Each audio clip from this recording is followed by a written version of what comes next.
Madam Speaker, Mr. Vice President, members of Congress, the First Lady of the United States,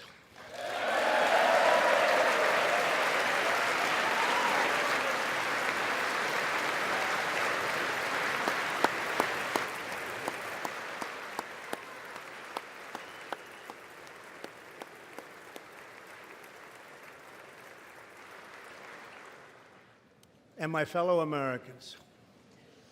We meet tonight at a moment of unlimited potential. As we begin a new Congress, I stand here ready to work with you to achieve historic breakthroughs for all Americans. Millions of our fellow citizens are watching us now gathered in this great chamber, hoping that we will govern not as two parties, but as one nation.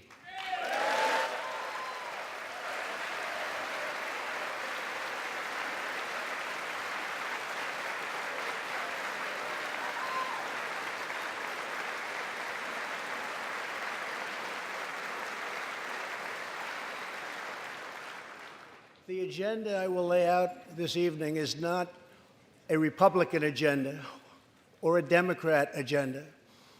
It's the agenda of the American people. Many of us have campaigned on the same core promises to defend American jobs and demand fair trade for American workers, to rebuild and revitalize our nation's infrastructure, to reduce the price of health care and prescription drugs, to create an immigration system that is safe, lawful, modern, and secure, and to pursue a foreign policy that puts America's interest first. There is a new opportunity in American politics if only we have the courage together to seize it.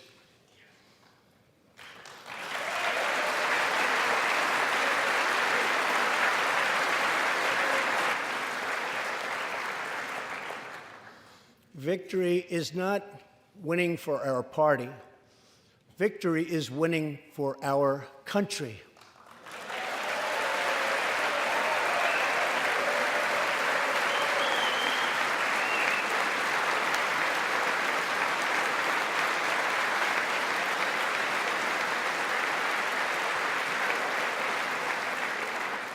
This year, America will recognize two important anniversaries that show us the majesty of America's mission and the power of American pride. In June, we mark 75 years since the start of what General Dwight D. Eisenhower called the Great Crusade, the Allied liberation of Europe in World War II.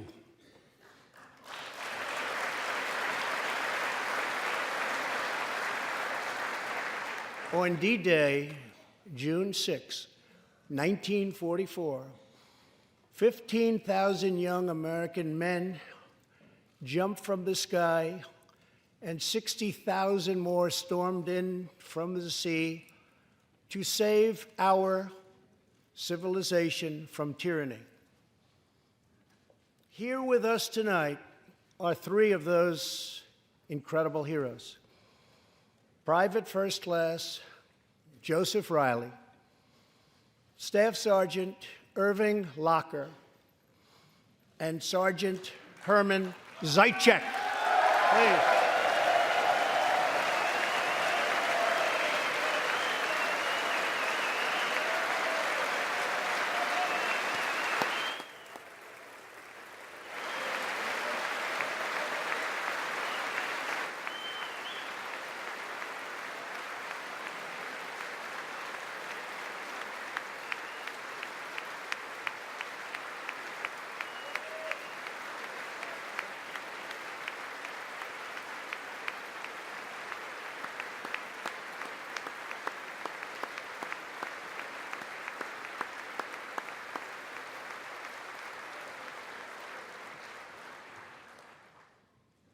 Gentlemen, we salute you. In 2019, we also celebrate 50 years since brave young pilots flew 250,000 miles through space to plant the American flag on the face of the moon. Half a century later, we are joined by one of the Apollo 11 astronauts who planted that flag, Buzz Aldrin.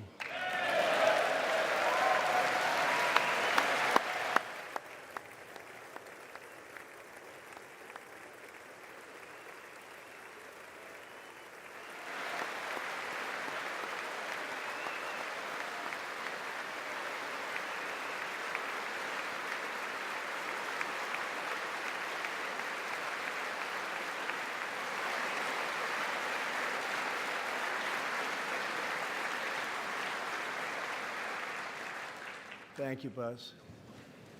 This year, American astronauts will go back to space on American rockets.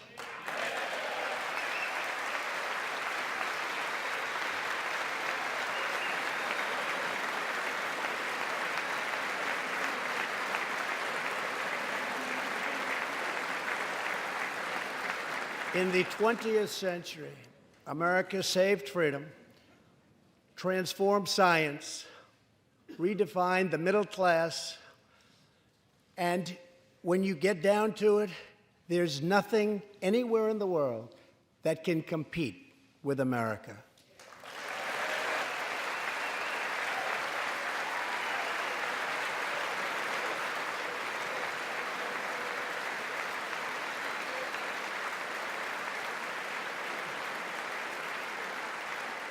Now we must step boldly and bravely into the next chapter of this great American adventure. And we must create a new standard of living for the 21st century. An amazing quality of life for all of our citizens is within reach.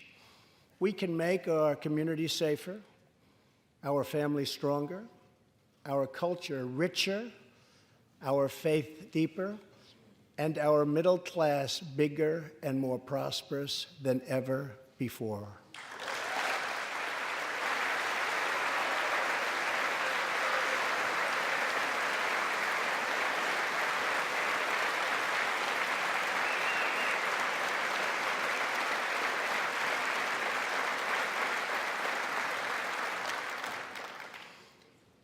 But we must reject the politics of revenge, resistance, and retribution, and embrace the boundless potential of cooperation, compromise, and the common good.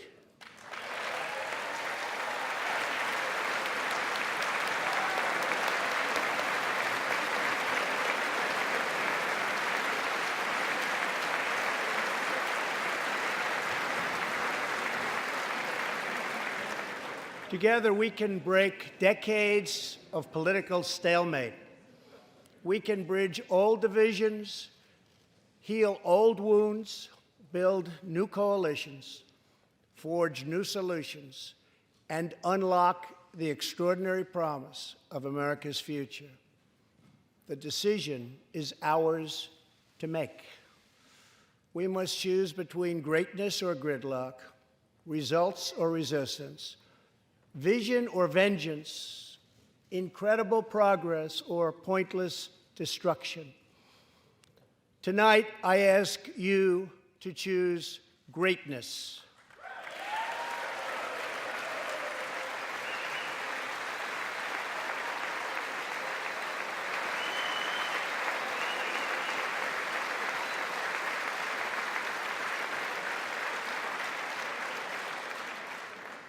Over the last 2 years, my administration has moved with urgency and historic speed to confront problems neglected by leaders of both parties over many decades.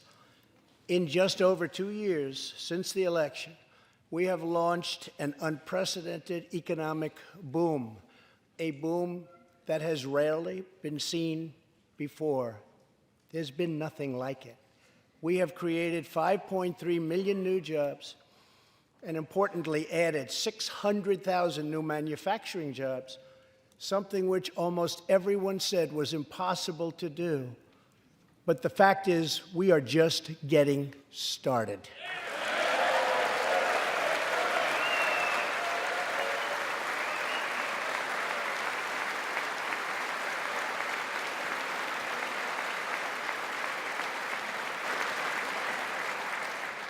Wages are rising at the fastest pace in decades and growing for blue-collar workers who I promised to fight for.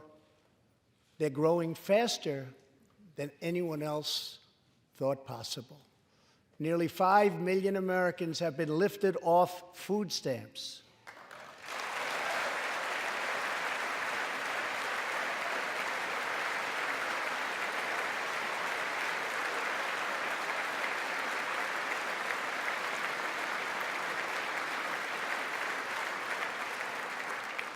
The U.S. economy is growing almost twice as fast today as when I took office. And we are considered far and away the hottest economy anywhere in the world, not even close.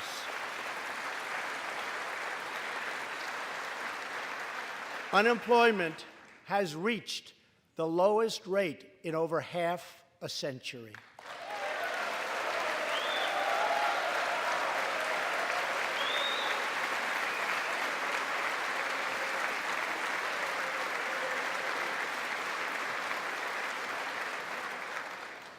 African American, Hispanic American, and Asian American unemployment have all reached their lowest levels ever recorded.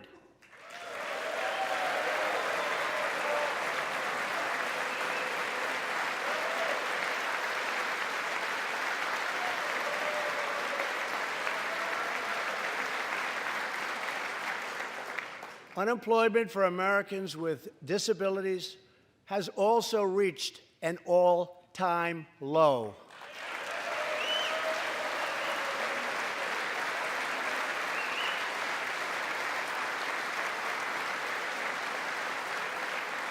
More people are working now than at any time in the history of our country. 157 million people at work.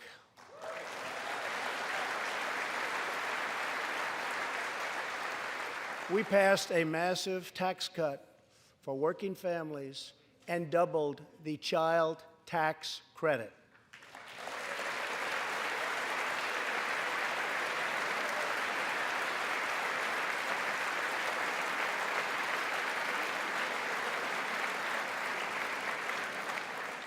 We virtually ended the estate tax, or death tax, as it is often called, on small businesses, for ranches, and also for family farms.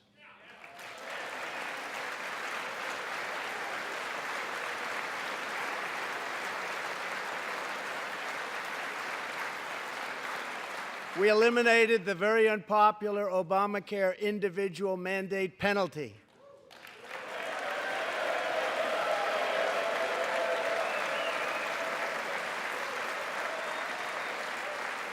And to give critically ill patients access to life-saving cures, we passed, very importantly, right to try.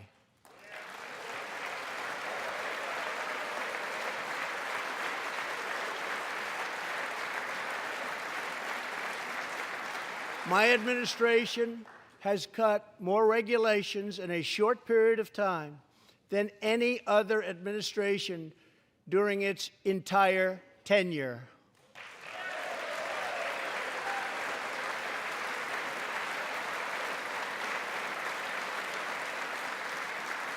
Companies are coming back to our country in large numbers, thanks to our historic reductions in taxes and regulations.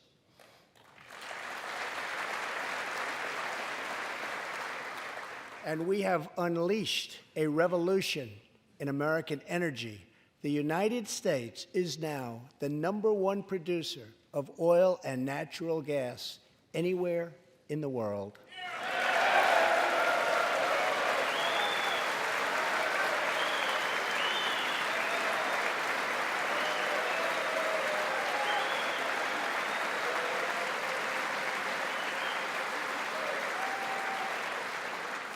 And now, for the first time in 65 years, we are a net exporter of energy.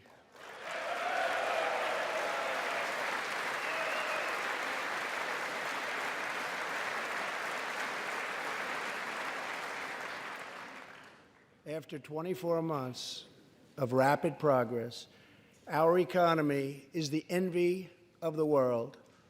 Our military is the most powerful on earth by far.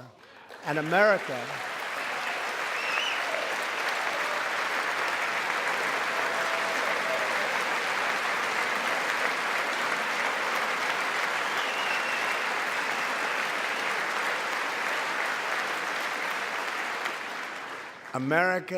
is again winning each and every day.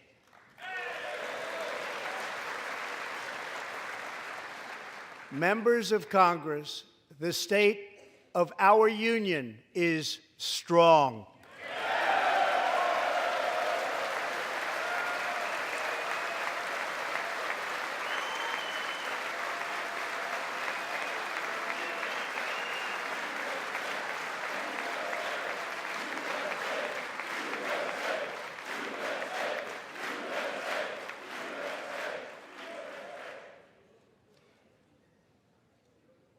That sounds so good. Our country is vibrant, and our economy is thriving like never before. On Friday, it was announced that we added another 304,000 jobs last month alone, almost double the number expected.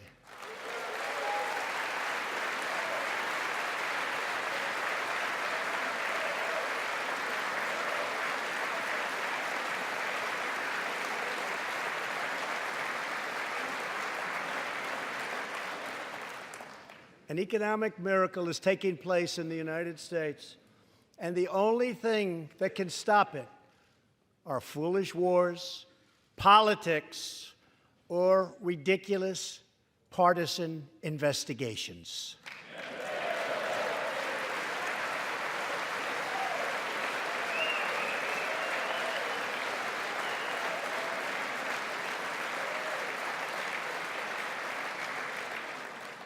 If there is going to be peace and legislation, there cannot be war and investigation. It just doesn't work that way. We must be united at home to defeat our adversaries abroad. This new era of cooperation can start with finally confirming the more than 300 highly qualified nominees who are still stuck in the Senate, in some cases years and years waiting. Not right.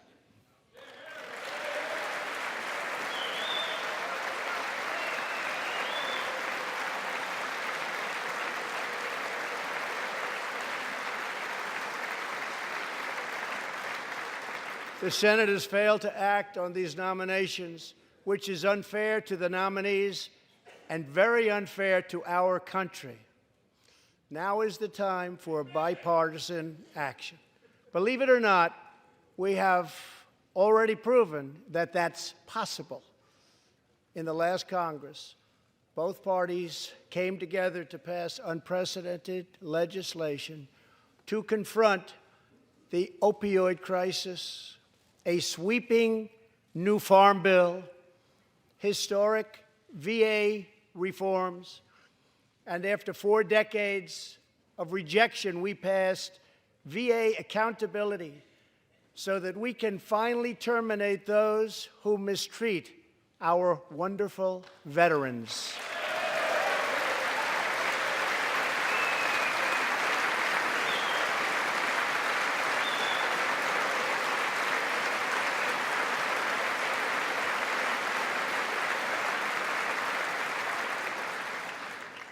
And just weeks ago, both parties united for groundbreaking criminal justice reform. They said it couldn't be done.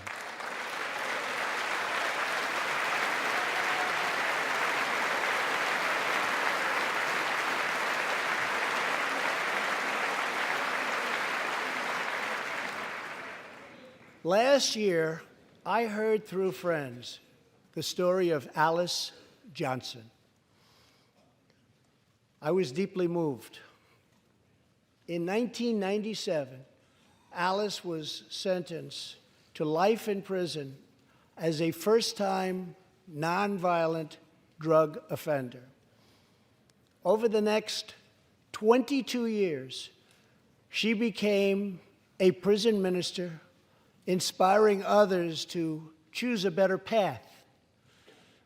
She had a big impact on that prison population and far beyond.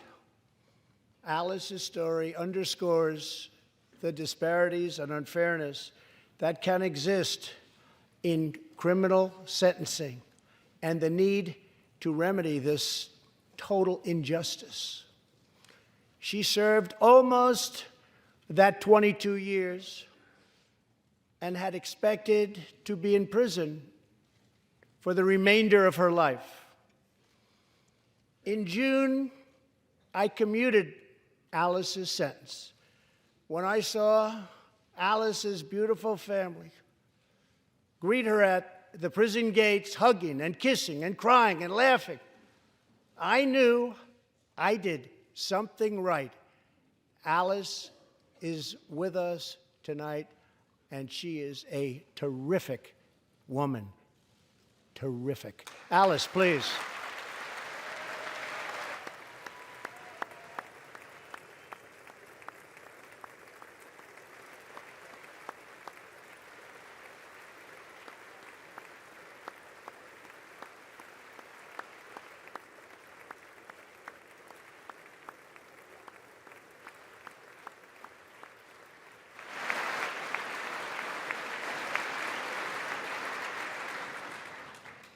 Alice, thank you for reminding us that we always have the power to shape our own destiny. Thank you very much, Alice. Thank you very much.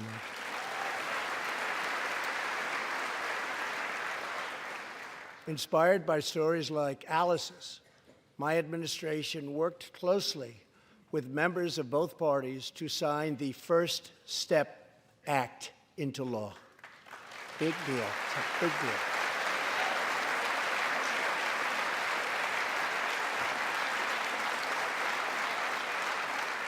This legislation reformed sentencing laws that have wrongly and disproportionately harmed the African American community. The First Step Act gives nonviolent offenders the chance to re-enter society as productive, law-abiding citizens. Now, states across the country are following our lead. America is a nation that believes in redemption. We are also joined tonight by Matthew Charles from Tennessee. In 1996, at the age of 30, Matthew was sentenced to 35 years for selling drugs and related offenses. Over the next 2 decades, he completed more than 30 Bible studies, became a law clerk, and mentored many of his fellow inmates. Now Matthew is the very first person to be released from prison under the First Step Act.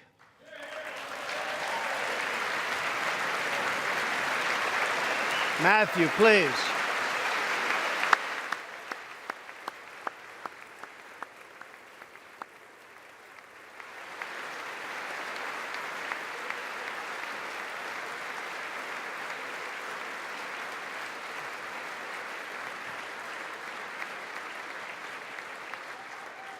Thank you, Matthew. Welcome home.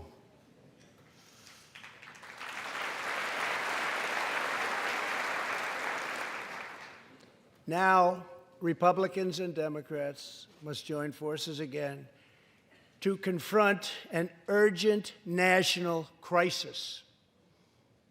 Congress has 10 days left to pass a bill that will fund our government, protect our homeland, and secure our very dangerous southern border.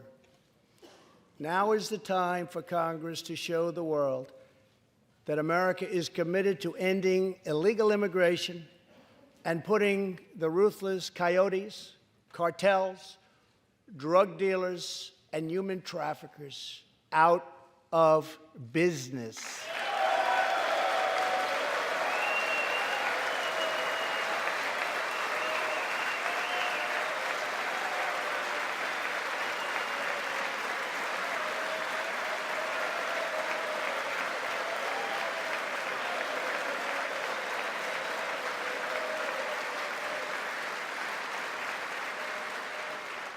As we speak, large, organized caravans are on the march to the United States. We have just heard that Mexican cities, in order to remove the illegal immigrants from their communities, are getting trucks and buses to bring them up to our country in areas where there is little border protection. I have ordered another 3,750 troops to our southern border to prepare for this tremendous onslaught. This is a moral issue. The lawless state of our southern border is a threat to the safety, security, and financial well-being of all America. We have a moral duty to create an immigration system that protects the lives and jobs of our citizens. This includes our obligation to the millions of immigrants living here today who followed the rules and respected our laws. Legal immigrants enrich our nation and strengthen our society in countless ways.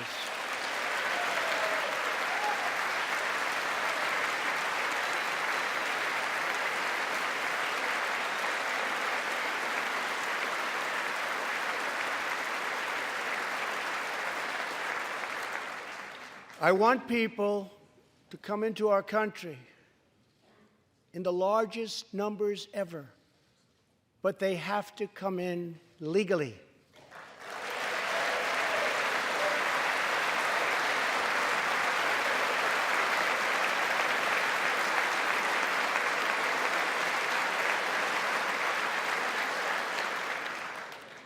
Tonight, I am asking you to defend our very dangerous southern border out of love and devotion to our fellow citizens and to our country.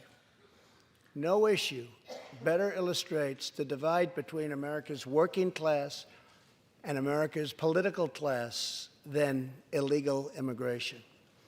Wealthy politicians and donors push for open borders while living their lives behind walls and gates and guards.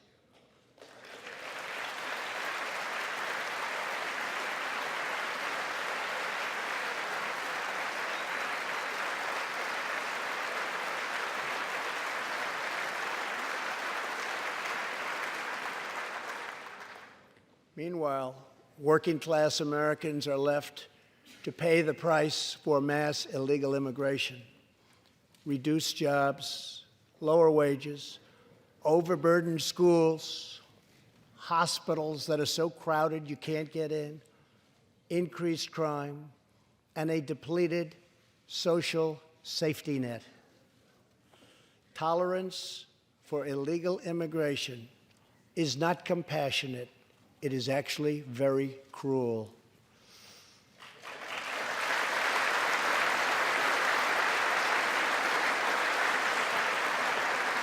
One in 3 women is sexually assaulted on the long journey north. Smugglers use migrant children as human pawns to exploit our laws and gain access to our country. Human traffickers and sex traffickers take advantage of the wide open areas between our ports of entry to smuggle thousands of young girls and women into the United States and to sell them into prostitution and modern-day slavery. Tens of thousands of innocent Americans are killed by lethal drugs that cross our border and flood into our cities, including meth, heroin, cocaine, and fentanyl. The savage gang, MS-13, now operates in at least 20 different American states, and they almost all come through our southern border. Just yesterday, an MS-13 gang member was taken into custody for a fatal shooting on a subway platform in New York City. We are removing these gang members by the thousands, but until we secure our border, they're going to keep streaming right back in. Year after year, countless Americans are murdered by criminal, illegal aliens. I've gotten to know many wonderful angel moms and dads and families. No one should ever have to suffer the horrible heartache that they have had to endure. Here tonight is Deborah Bissell. Just 3 weeks ago, Deborah's parents, Gerald and Sharon, were burglarized and shot to death in their Reno, Nevada home by an illegal alien. They were in their 80s and are survived by 4 children, 11 grandchildren, and 20 great-grandchildren. Also here tonight are Gerald and Sharon's granddaughter, Heather, and great-granddaughter, Madison. To Deborah, Heather, Madison, please stand. Few can understand your pain. Thank you, and thank you for being here. Thank you very much.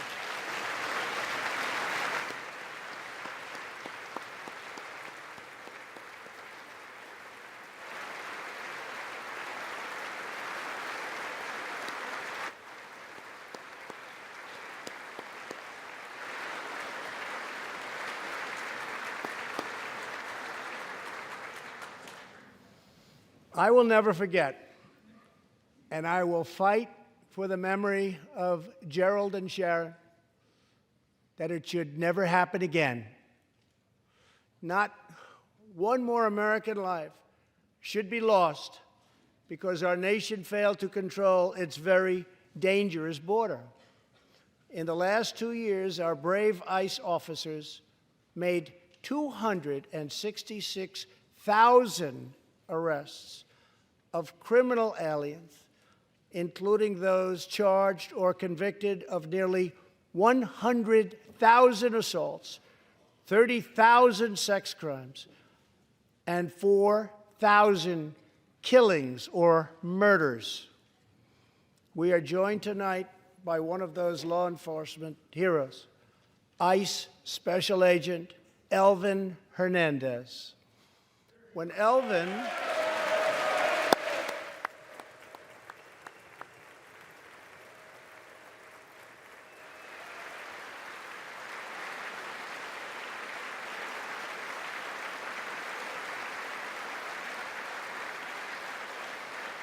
Thank you. When Elvin was a boy, he and his family legally immigrated to the United States from the Dominican Republic. At the age of 8, Elvin told his dad he wanted to become a special agent. Today, he leads investigations into the scourge of international sex trafficking. Elvin says that if I can make sure these young girls get their justice, I've really done my job. Thanks to his work and that of his incredible colleagues, more than 300 women and girls have been rescued from the horror of this terrible situation. And more than 1,500 sadistic traffickers have been put behind bars.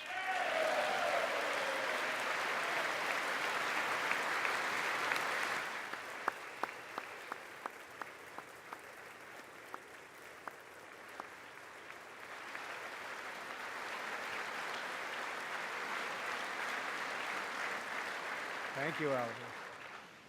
We will always support the brave men and women of law enforcement, and I pledge to you tonight that I will never abolish our heroes from ICE. Thank you.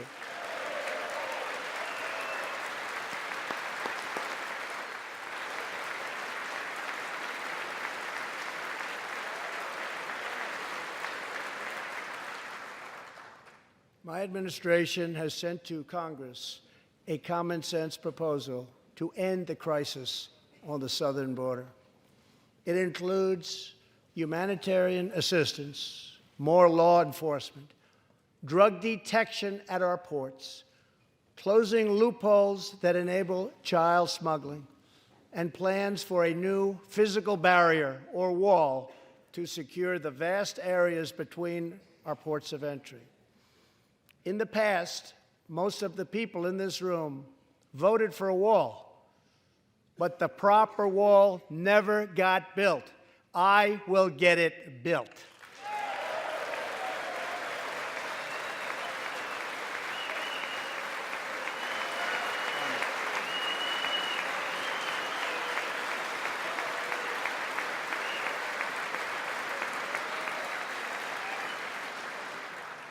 This is a smart, strategic, see-through steel barrier, not just a simple concrete wall.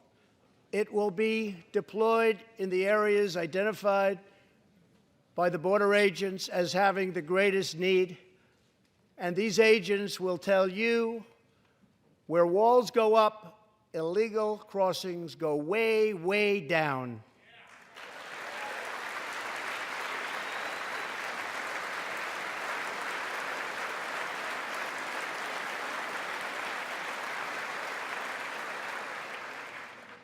San Diego used to have the most illegal border crossings in our country.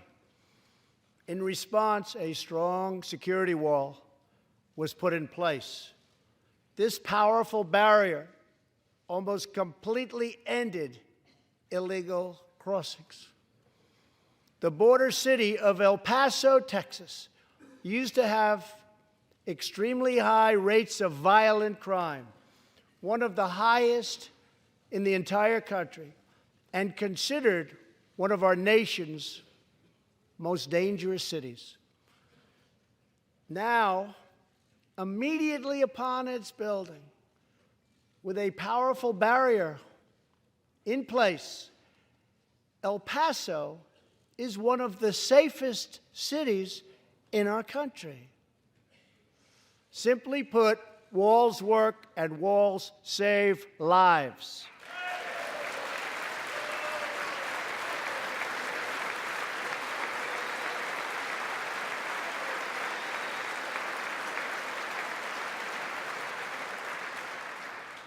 So let's work together, compromise, and reach a deal that will truly make America safe. As we work to defend our people's safety, we must also ensure our economic resurgence continues at a rapid pace. No one has benefited more from our thriving economy than women, who have filled 58% of the newly created jobs last year.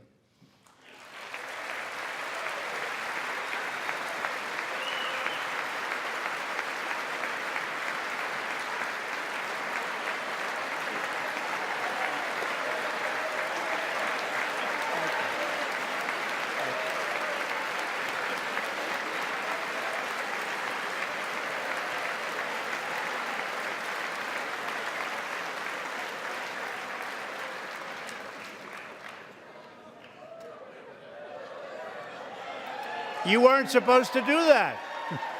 Thank you very much. Thank you very much. All Americans can be proud that we have more women in the workforce than ever before.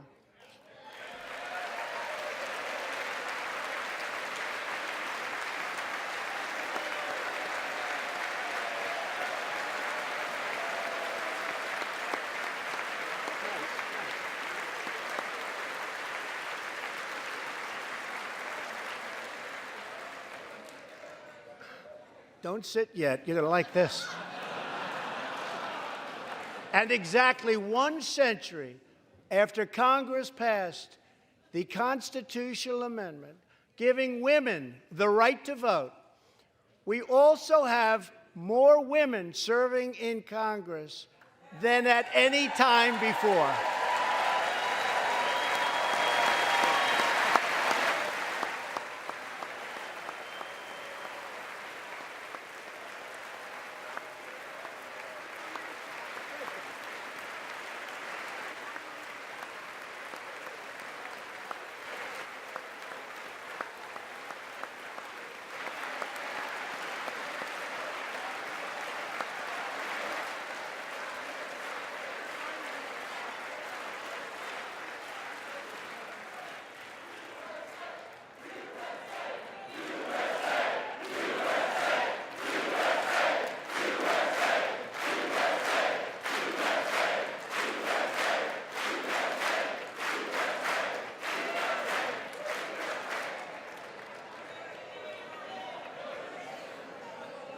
That's great. Very great. And congratulations. That's great. As part of our commitment to improving opportunity for women everywhere, this Thursday, we are launching the first ever government-wide initiative focused on economic empowerment for women in developing countries. To build on, thank you. To build on our incredible economic success, one priority is paramount: reversing decades of calamitous trade policies. So bad. We are now making it clear to China that after years of targeting our industries and stealing our intellectual property, the theft of American jobs and wealth has come to an end.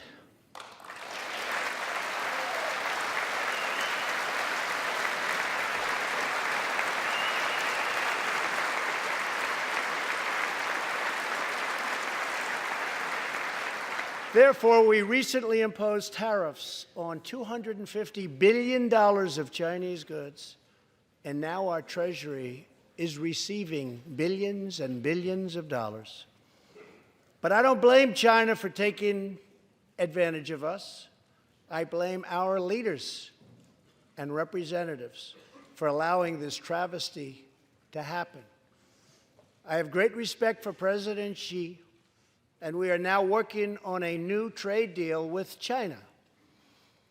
But it must include real structural change to end unfair trade practices, reduce our chronic trade deficit, and protect American jobs.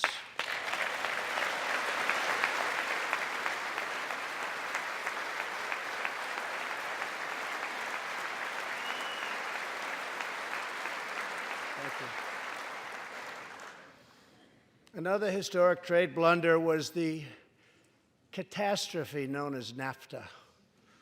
I have met the men and women of Michigan, Ohio, Pennsylvania, Indiana, New Hampshire, and many other states whose dreams were shattered by the signing of NAFTA. For years, politicians promised them they would renegotiate for a better deal, but no one ever tried until now. Our new U.S.-Mexico-Canada agreement, the USMCA, will replace NAFTA and deliver for American workers like they haven't had delivered to for a long time.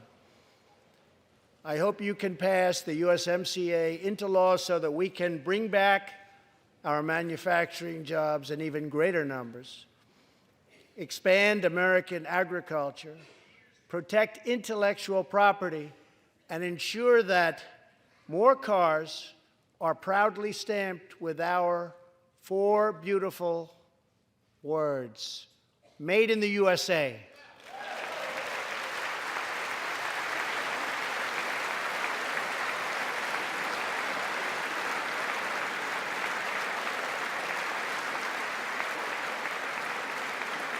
Tonight, I am also asking you to pass the United States Reciprocal Trade Act so that if another country places an unfair tariff on an American product, we can charge them the exact same tariff on the exact same product that they sell to us.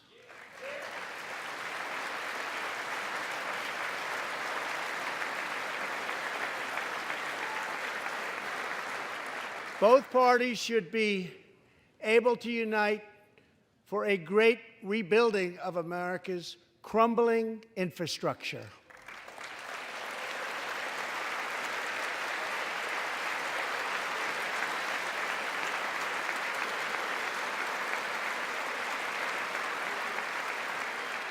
I know that Congress is eager to pass an infrastructure bill, and I am eager to work with you on legislation to deliver new and important infrastructure investment, including investments in the cutting-edge industries of the future. This is not an option. This is a necessity. The next major priority for me and for all of us should be to lower the cost of health care and prescription drugs, and to protect patients with pre-existing conditions.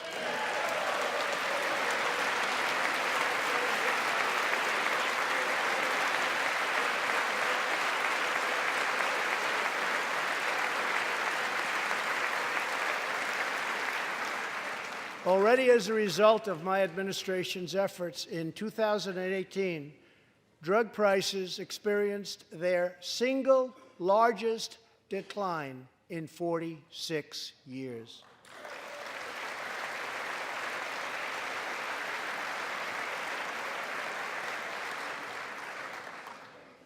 But we must do more.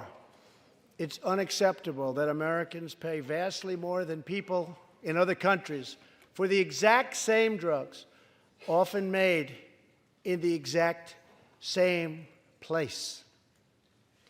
This is wrong, this is unfair, and together we will stop it, and we'll stop it fast.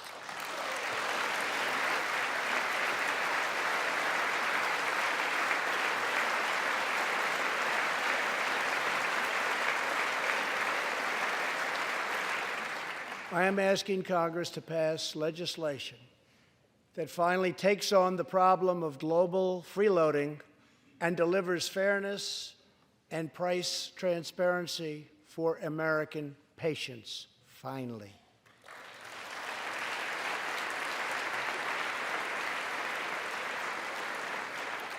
We should also require drug companies, insurance companies, and hospitals to disclose real prices to foster competition and bring costs way down.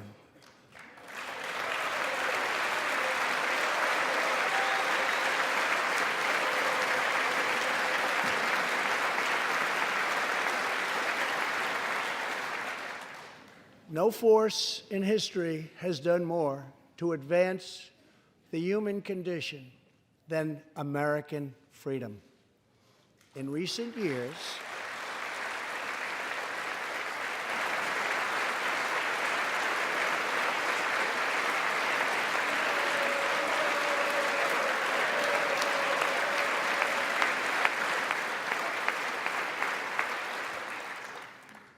years, we have made remarkable progress in the fight against HIV and AIDS.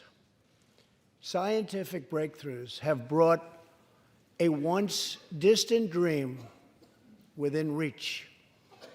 My budget will ask Democrats and Republicans to make the needed commitment to eliminate the HIV epidemic in the United States within 10 years. We have made incredible strides, incredible.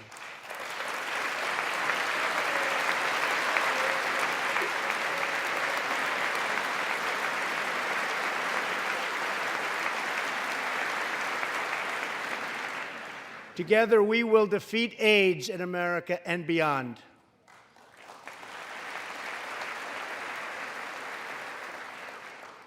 Tonight, I am also asking you to join me in another fight that all Americans can get behind, the fight against childhood cancer.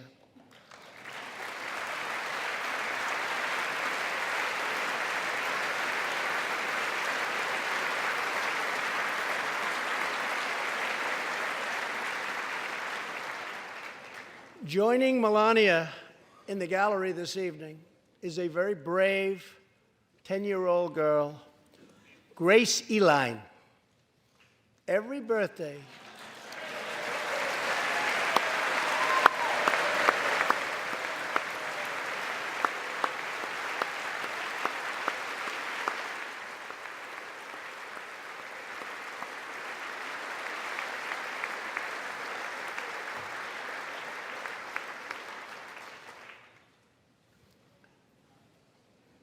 hi, Grace. Every birthday since she was 4, Grace asked her friends to donate to St. Jude's Children's Hospital. She did not know that one day she might be a patient herself. That's what happened. Last year, Grace was diagnosed with brain cancer. Immediately, she began radiation treatment. At the same time, she rallied her community and raised more than $40,000 for the fight against cancer.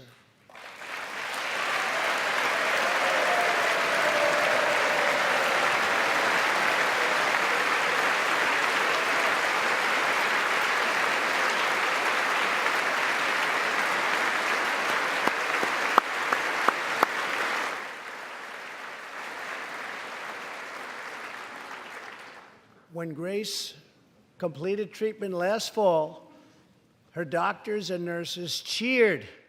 They loved her. They still love her. With tears in their eyes as she hung up a poster that read, "Last day of chemo."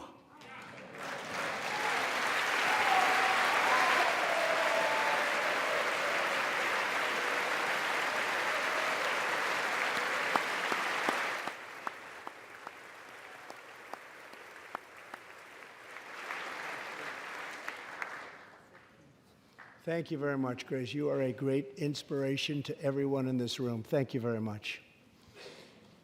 Many childhood cancers have not seen new therapies in decades. My budget will ask Congress for $500 million over the next 10 years to fund this critical life-saving research. To help support working parents, the time has come to pass school choice for Americans' children.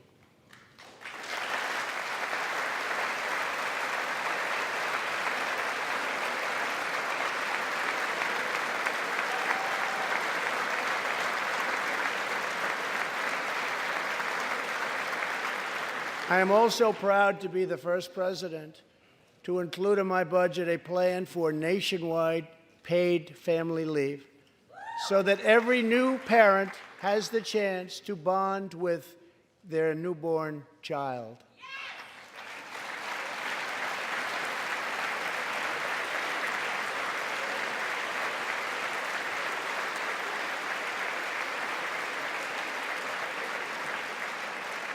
There could be no greater contrast to the beautiful image of a mother holding her infant child than the chilling displays our nation saw in recent days.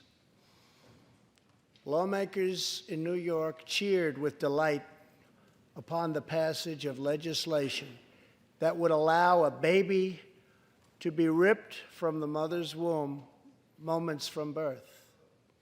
These are living, feeling, beautiful babies who will never get the chance to share their love and their dreams with the world. And then we had the case of the governor of Virginia, where he stated he would execute a baby after birth. To defend the dignity of every person, I am asking Congress to pass legislation to prohibit the late-term abortion of children who can feel pain in the mother's womb.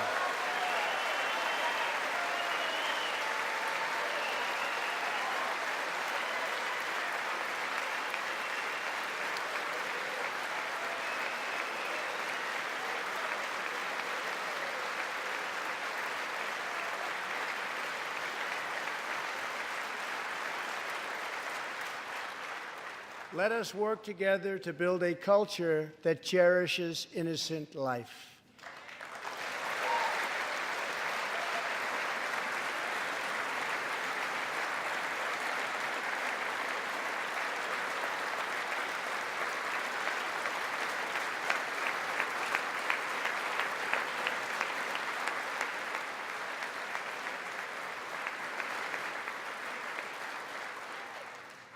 And let us reaffirm a fundamental truth.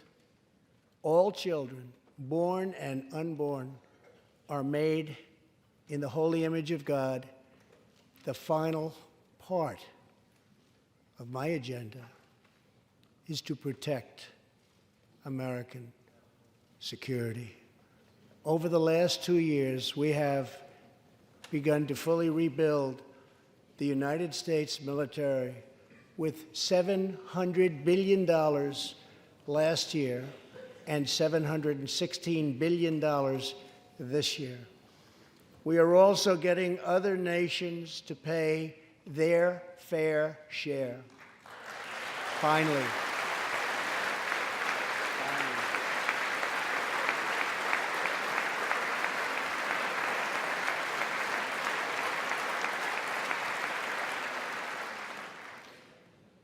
For years, the United States was being treated very unfairly by friends of ours, members of NATO. But now we have secured, over the last couple of years, more than $100 billion of increase in defense spending from our NATO allies. They said it couldn't be done.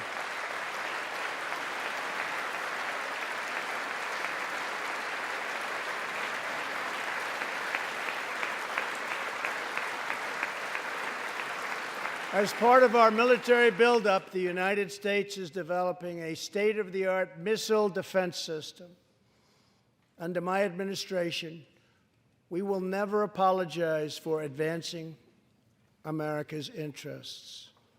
For example, decades ago, the United States entered into a treaty with Russia in which we agreed to limit and reduce our missile capability. While we followed the agreement and the rules to the letter, Russia repeatedly violated its terms. It's been going on for many years. That is why I announced that the United States is officially withdrawing from the Intermediate Range Nuclear Forces Treaty, or INF Treaty. Perhaps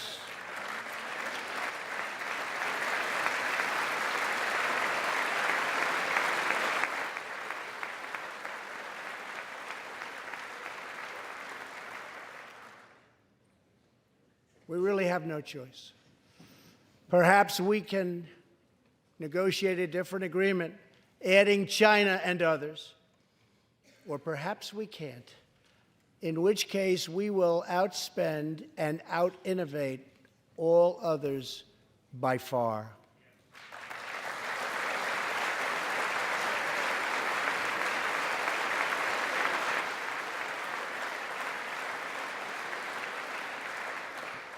As part of a bold new diplomacy, we continue our historic push for peace on the Korean Peninsula. Our hostages have come home. Nuclear testing has stopped, and there has not been a missile launch in more than 15 months. If I had not been elected President of the United States, we would right now, in my opinion, be in a major war with North Korea.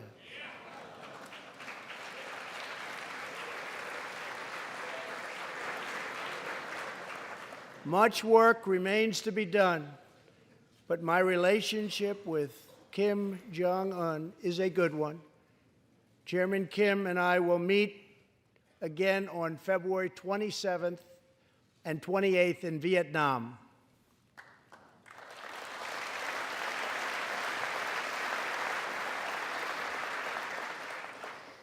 2 weeks ago, the United States officially recognized the legitimate government of Venezuela and its new president, Juan Guaido.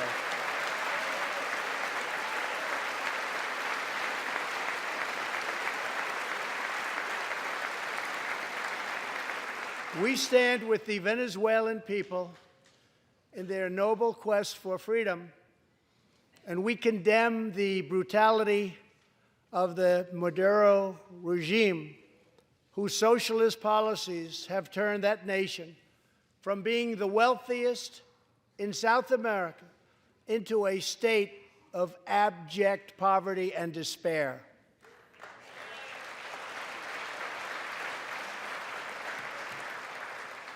Here in the United States, we are alarmed by the new calls to adopt socialism in our country. America was founded on liberty and independence, and not government coercion, domination, and control. We are born free, and we will stay free.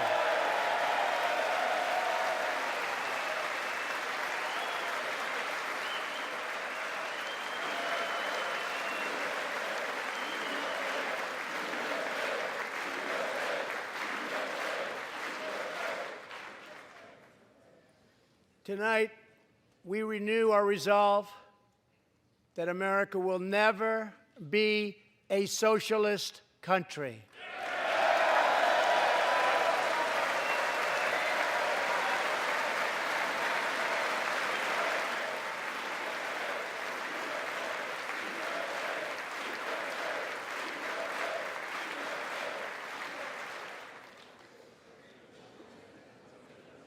One of the most complex set of challenges we face, and have for many years, is in the Middle East. Our approach is based on principled realism, not discredited theories that have failed for decades to yield progress. For this reason, my administration recognized the true capital of Israel and proudly opened the American embassy in Jerusalem.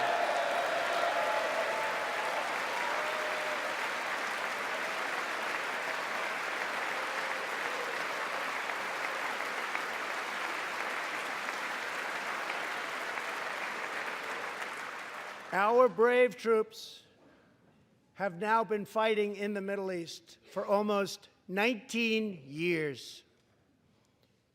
In Afghanistan and Iraq, nearly 7,000 American heroes have given their lives. More than 52,000 Americans have been badly wounded. We have spent more than $7 trillion in fighting wars in the Middle East. As a candidate for president, I loudly pledged a new approach. Great nations do not fight endless wars.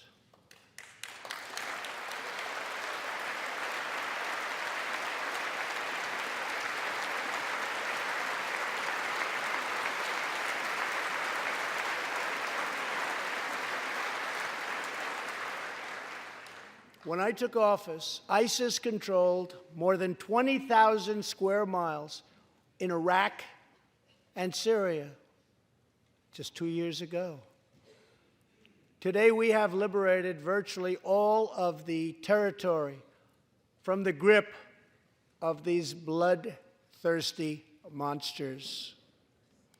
Now, as we work with our allies to destroy the remnants of ISIS, it is time to give our brave warriors in Syria a warm welcome home. I have also accelerated our negotiations to reach, if possible, a political settlement in Afghanistan. The opposing side is also very happy to be negotiating. Our troops have fought with unmatched valor, and thanks to their bravery, we are now able to pursue a possible political solution to this long and bloody conflict.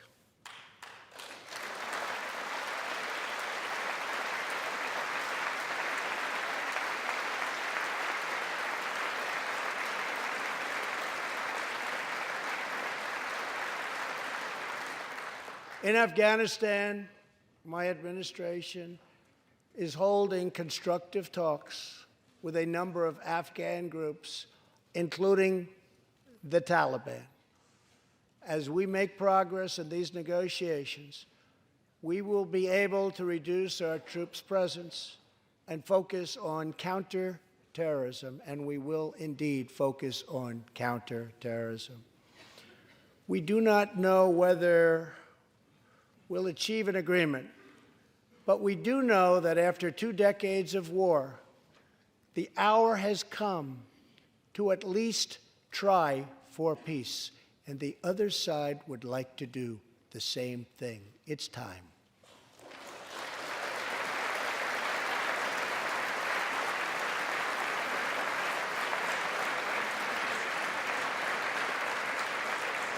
Above all, friend and foe alike must never doubt this nation's power and will to defend our people. 18 years ago, violent terrorists attacked the USS Cole, and last month, American forces killed one of the leaders of that attack.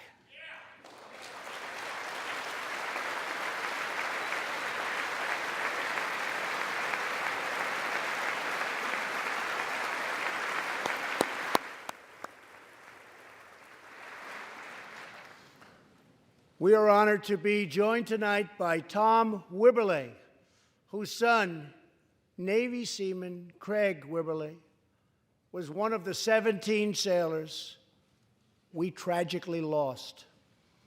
Tom, we vow to always remember the heroes of the USS Cole. Thank you, Tom.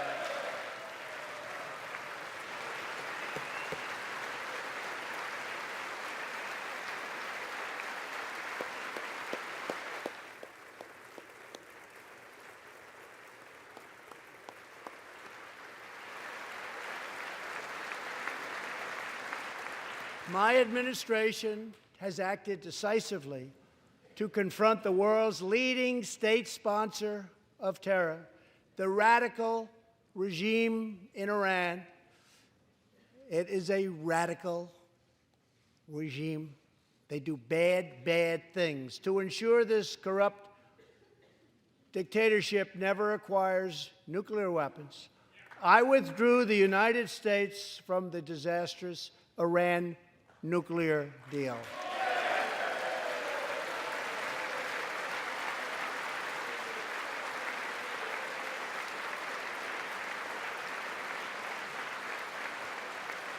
And last fall, we put in place the toughest sanctions ever imposed by us on a country. We will not avert our eyes from a regime that chants death to America and threatens genocide against the Jewish people.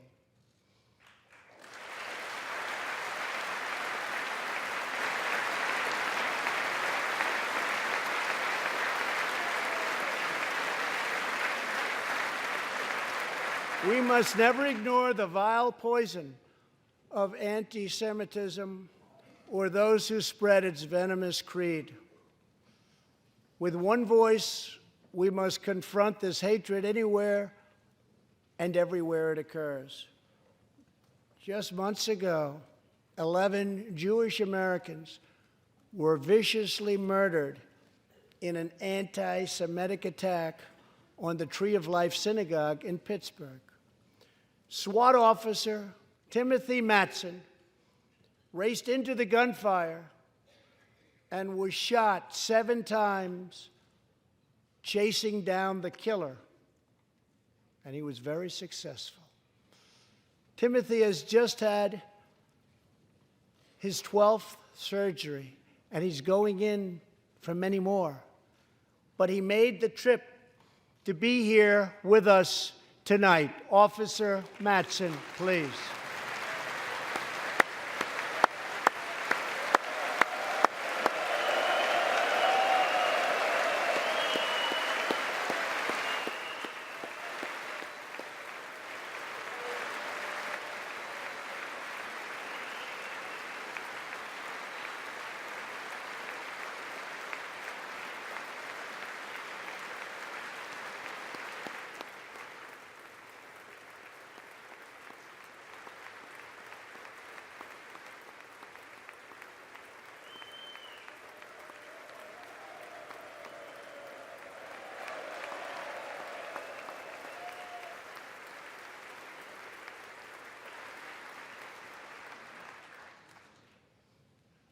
Thank you. We are forever grateful. Thank you very much.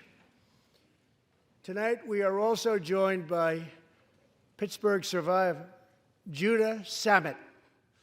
He arrived at the synagogue as the massacre began.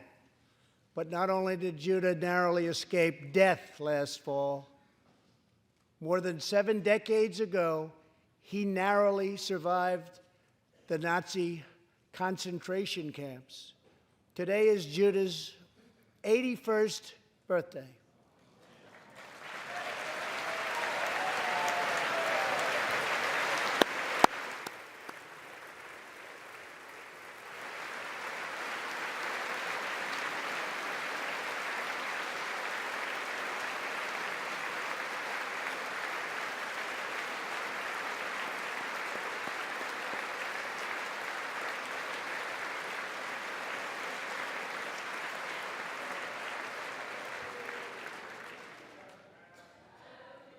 Great.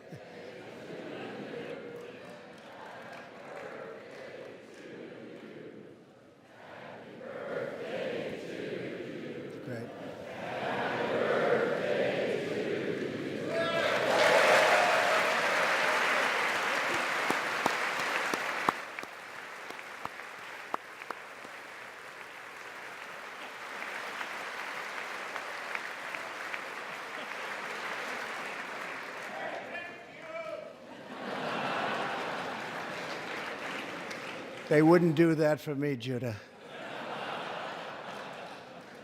Judah says he can still remember the exact moment nearly 75 years ago, after 10 months in a concentration camp, when he and his family were put on a train and told they were going to another camp.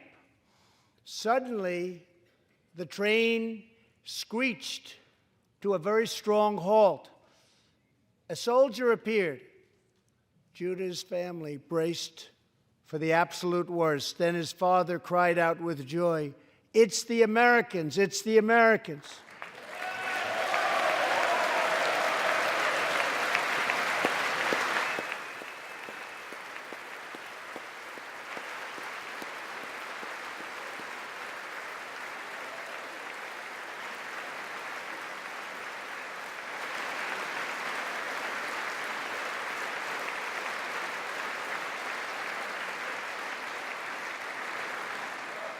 Thank you.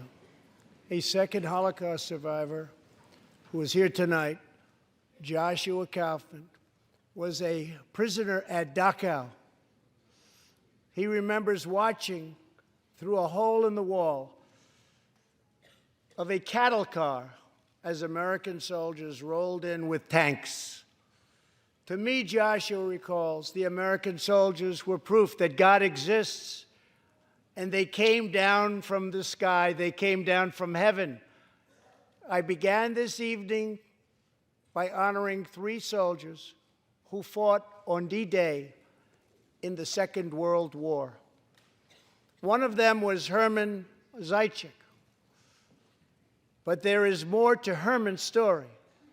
A year after he stormed the beaches of Normandy, Herman was one of the American soldiers who helped liberate Dachau.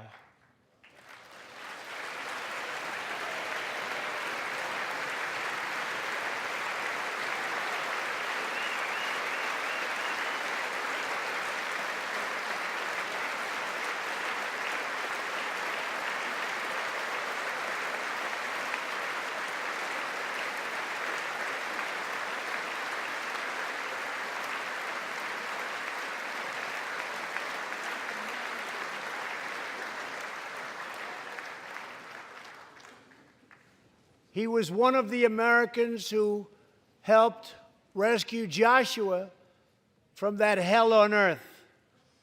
Almost 75 years later, Herman and Joshua are both together in the gallery tonight, seated side by side, here in the home of American freedom. Herman and Joshua, your presence this evening is very much appreciated. Thank you very much.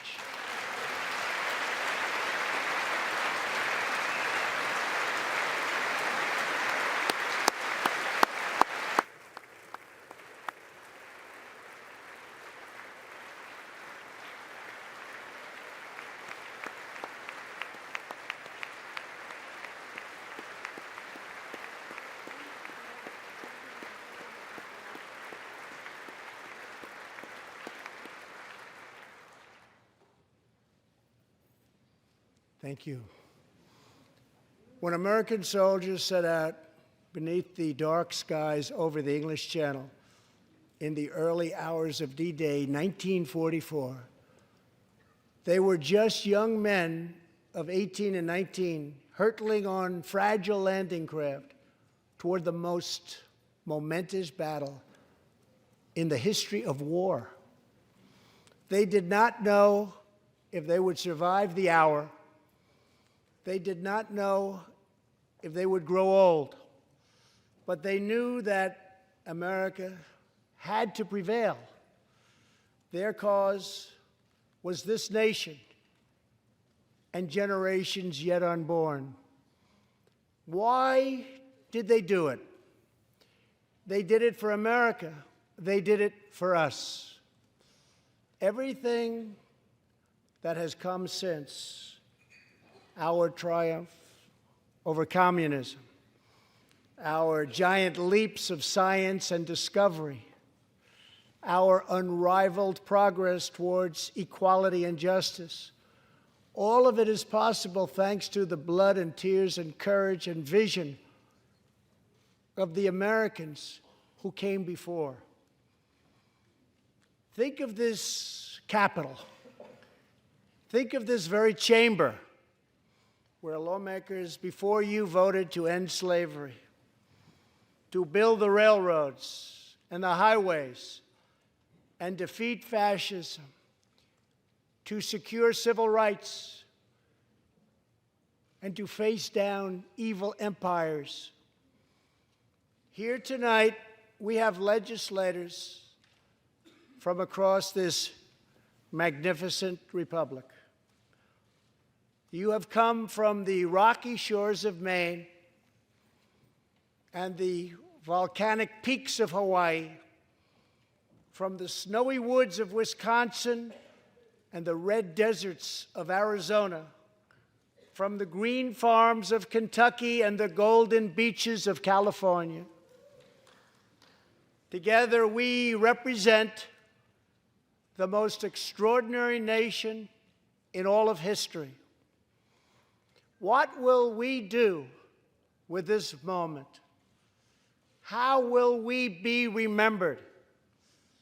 I ask the men and women of this Congress, look at the opportunities before us. Our most thrilling achievements are still ahead. Our most exciting journeys still await. Our biggest victories are still to come. We have not yet begun to dream. We must choose whether we are defined by our differences or whether we dare to transcend them. We must choose whether we squander our great inheritance or whether we proudly declare that we are Americans. We do the incredible. We defy the impossible. We conquer the unknown. This is the time to reignite the American imagination. This is the time to search for the tallest summit and set our sights on the brightest star. This is the time to rekindle the bonds of love and loyalty and memory that link us together as citizens, as neighbors, as patriots. This is our future, our fate, and our choice to make. I am asking you to choose greatness. No matter the trials we face, no matter the challenges to come, we must go forward together. We must keep America first in our hearts. We must keep freedom alive in our souls. And we must always keep faith in America's destiny. That one nation, under God, must be the hope and the promise and the light and the glory among all the nations of the world. Thank you, God bless you, and God bless America. Thank you very much.